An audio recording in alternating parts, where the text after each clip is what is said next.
தகிச்சு போய் நின்னாரு. துறவியை வெறிச்சு பார்த்துக்கிட்டே இருந்தாரு. சில்லுகளை எல்லாம் ஒன்னா பொறுக்கி சேர்த்தாரு அந்த குரு. இப்போ அந்த குயவன் கிட்ட நீட்டினாரு. அந்த குயவனுக்கு ஒண்ணுமே புரியல. என்ன சாமி இதுன்னு கோவமா கேட்டாரு. அதற்கு அந்த குருவோ, உனக்கு தான் இது பிடிக்குமேப்பான்னு சொன்னாரு.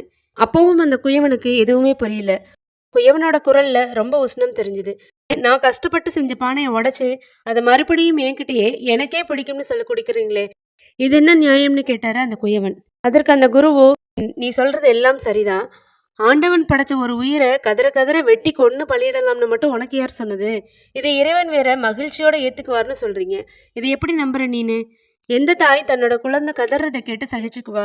அல்லது எந்த தகப்பன் தன்னோட குழந்தை கொல்லப்படுறதை விரும்புவான்? இந்த மாதிரி குரு கிட்ட இருந்து அடுக்கடுக்கா கேள்விகள் வந்துகிட்டே இருந்துச்சு. குரு கேள்வி கேட்க கேட்க குயவன் ஒரு நிதான நிலைக்கு வந்தான். நிதான நிலைக்கு வந்த குயவன் ஆட்டோட கழுத்துல இருந்த கயித்தை அவிழ்க்க தொடங்கினான்.